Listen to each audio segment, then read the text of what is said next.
welcome back to the N.y.a show as we roll into another week, as we get closer and closer to Christmas. For anybody out there that's looking forward to Christmas, the holiday season get a little different as you ride through and you just see just emotion. And that's one thing I always say around this time of year, it feels good. So I want to make sure that I say happy holidays, y'all, just in case there's no show until, after that time period, what I'm saying, just in case. But let me see, please continue to support the show. I thank you guys for the support on my last couple of shows. Let me see, be sure to the restricted guns in hands near you. That story that I did about how these guns that ain't even supposed to be on the street are now moving through the streets due to the help of certain police, police officers. And then U.S. hopes to take the lead in Africa when it comes to a railroad that's going to lead off until the west coast of Africa, and then of course makes that easier for that freight to move right over here to the United States, to Canada, Mexico, all those big things, so the United States can rake in some more money. So y'all be sure to y'all check those out, as well as Spirit Arrested, award-winning short film by W3 Filmed It. Please be sure that you watch, share, subscribe, and leave comments on this video. Please, wonderful short film, as well as How Mother Balanced Life and Children interview acts. Breyonna and Tambe by Ajay, Tambe. Please be sure to dedicate 41 minutes and check out that interview as well, as always. Then thank you guys for the support of the show. Got one of those emails about your Spotify rap and all that. So here's my YouTube rap when it comes to everything that happened this year, like the top video. Let me see. You're the reason I'm president. Biden embraces black voters in South Carolina. For that to be the top video of the year, and then for how everything went down after the year and they lost, the way that they lost and things like that. Wow. And then that's the top short when it was about Martin, and that live stream is from like 2 years ago, so who cares about that? But all of this right here is great. Appreciate the support of the show. You see, when it comes to what's going on, what's been happening, I've been on vacation, just enjoying myself, getting things done that I needed to get done.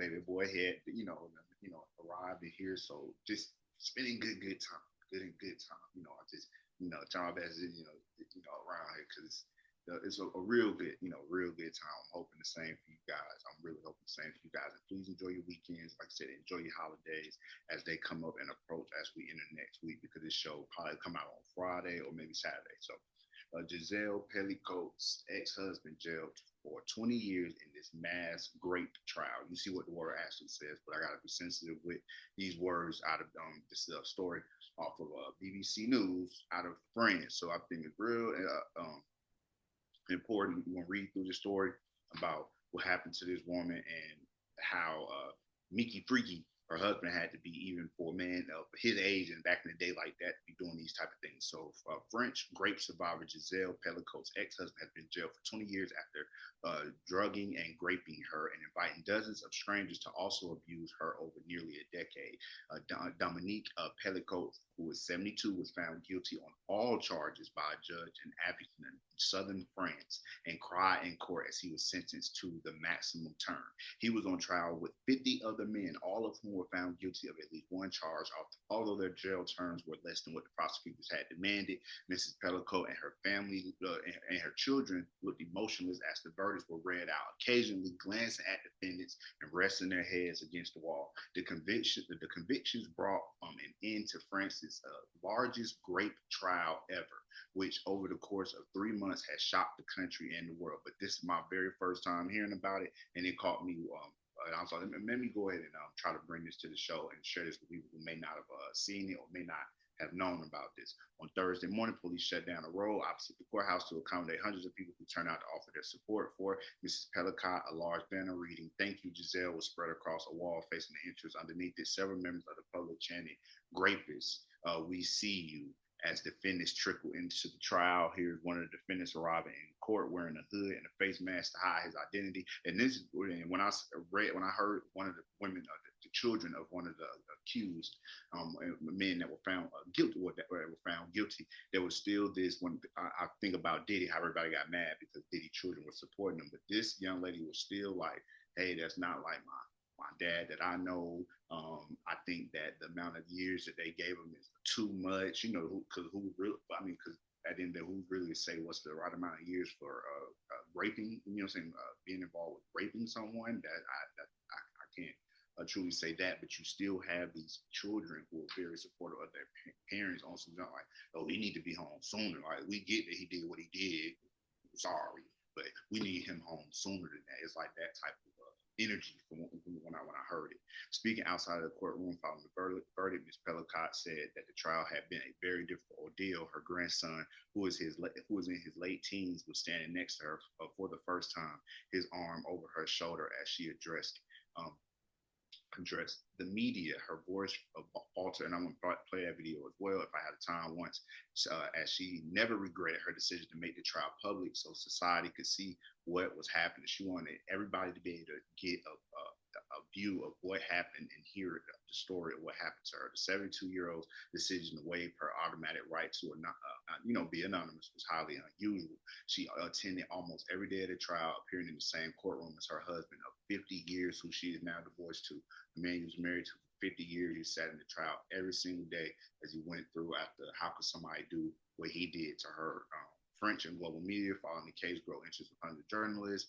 As Mrs. Pelicot spoke, hundreds of people chanted her name. She gave profound thanks to everybody that came out to support her. Her ex-husband, who had confessed to his crimes, was found guilty of aggravated rape. He was also found guilty of attempted aggravated rape of the wife of one of his co-accused, Jean-Pierre Marchal, who was described as Dominique's disciple.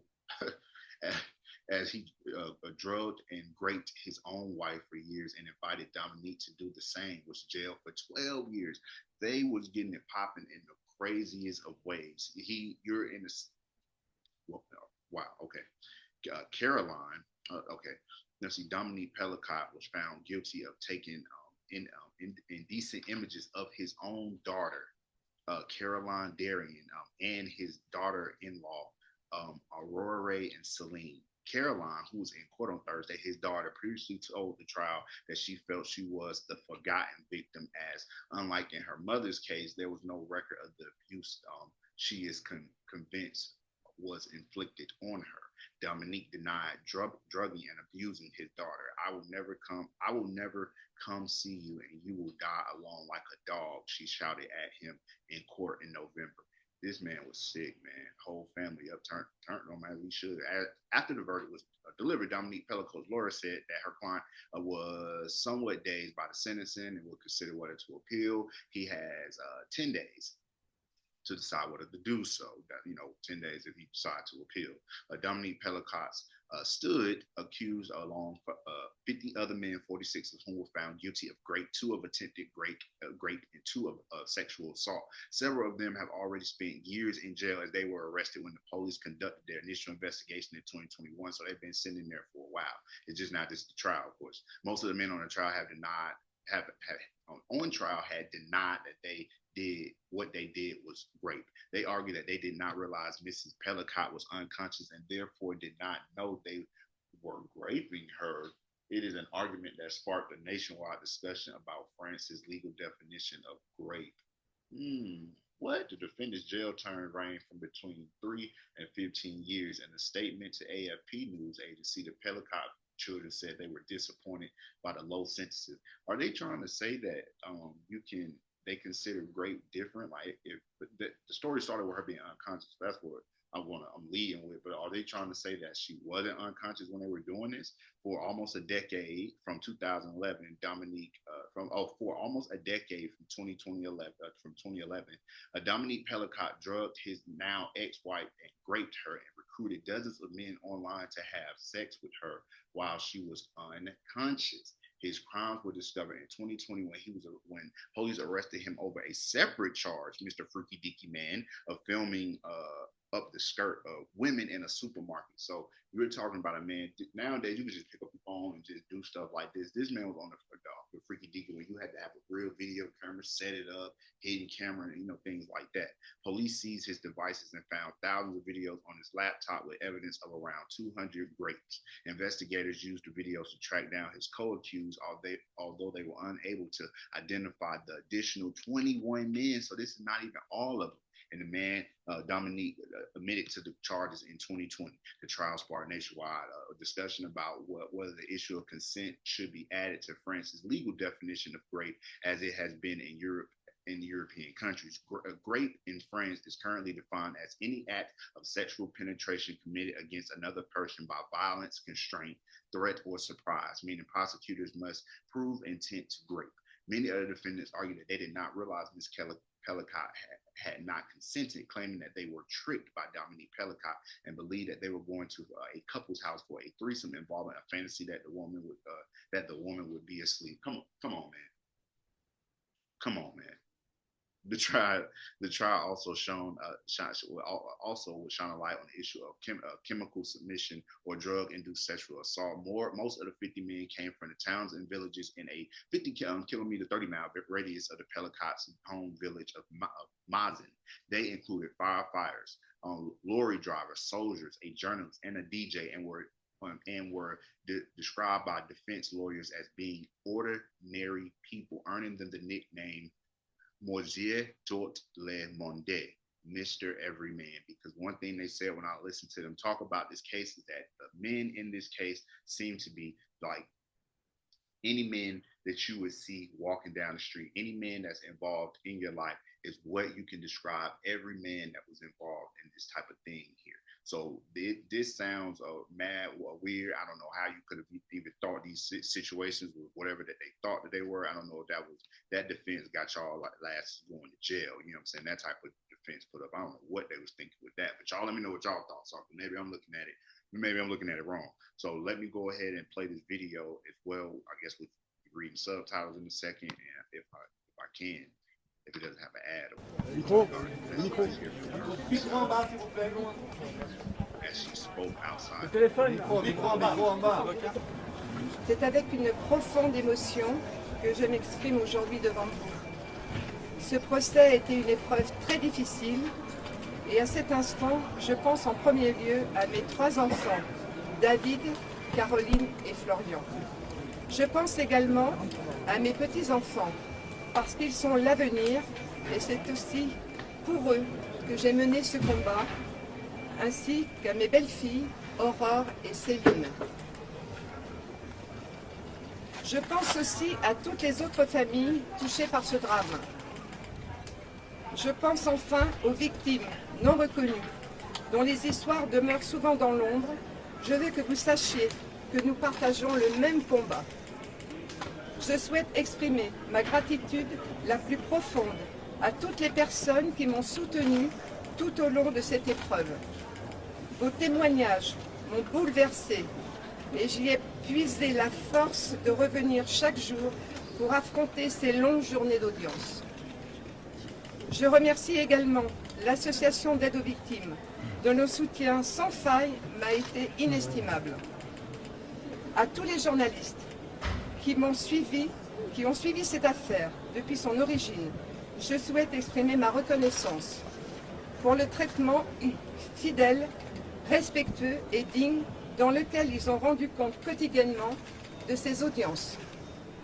À mes avocats enfin, ils savent toute la reconnaissance et l'estime que je leur porte pour m'avoir accompagné à chaque étape de ce douloureux parcours. J'ai voulu, en ouvrant les portes de ce procès le 2 septembre dernier, que la société puisse se saisir des débats qui y sont tenus. Je n'ai jamais regretté cette décision.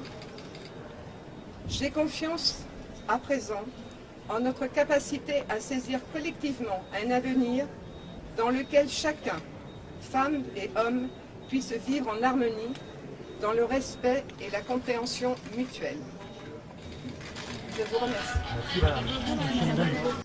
So let me know what y'all thoughts are here on Mr.